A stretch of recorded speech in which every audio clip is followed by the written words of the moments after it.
fifth block of the Egyptian Street, where Miss Elizabeth Wallace was planning to make a meeting, was abandoned because of the many occupations each of its members were engaged in. Every time the telephone rang about its members putting up fiancé, it was either ignored or rejected by the intelligent members.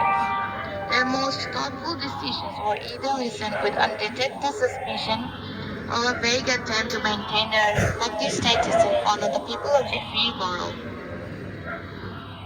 While teaching at the Luminia Academy for more than an era, the tiny place of bandage in the mind was still triggering her nightmarish ploy against her greatest enemy, Angus Patriot, whom the whole town seemed to worship.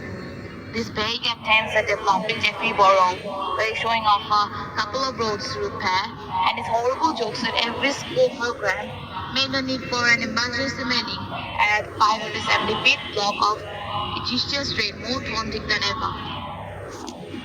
The small house which she bought for the vendetta was perfect for any hiding place.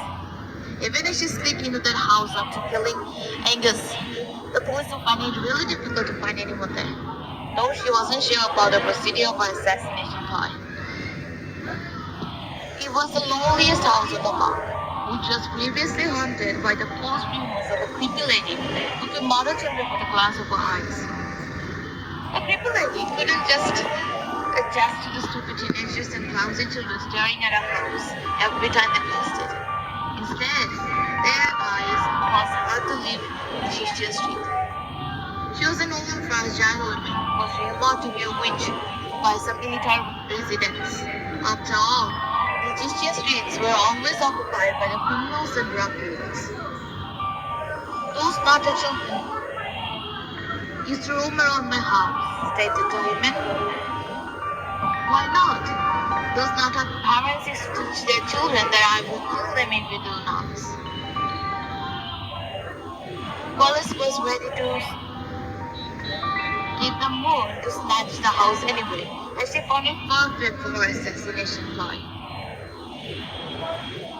She nodded to everything the old woman said. Now, when the teenagers get scared to smoke cigars in the near meters around my house, said the woman. Elizabeth Wallace's house was near the Eden Garden. It was a stark contrast to the loneliness and crimes of the Egyptian street. But her house was a black sheep in the neighborhood of chattering happy families and wars of children. Her house was small and marked every single thing about her dead mother.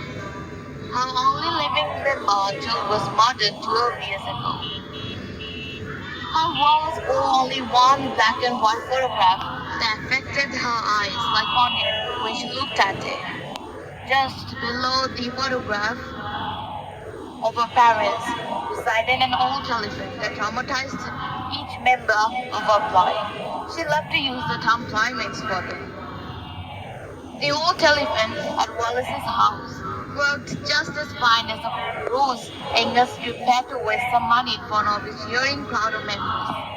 It bore scratches from her many attempts to destroy it after someone rejected her meeting day.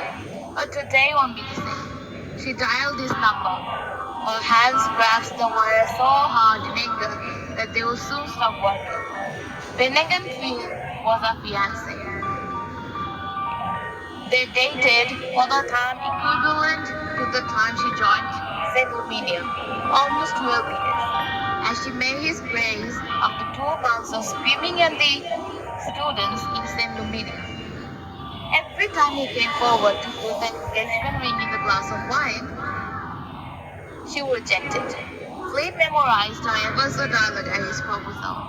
I would never marry or do anything to my life until I killed her soul. Considering how he hated Angus, they decided to join together for their ploy for the assassination of Angus Patriot. Please speaking, said a grumpy voice. Wallace longingly prepared. Hello, it's Wallace, said Wallace, restraining herself from shouting things like, what the freak are you nuts waiting for? Or when will your damn work be finished? Instead, She talked calmly, knowing his colleagues around him, and it would be entertaining for them if they found him waking up with his fiancée after 12 years. I want the meeting to be held today, said Wallace, in a most bossy tone that made Lane act like a kitten. It's not a request, it's an order. Today evening, every one of our members should be present at the institution. The line shattered, and the last sentence Wallace caught was, "Okay, I'm gonna inform him."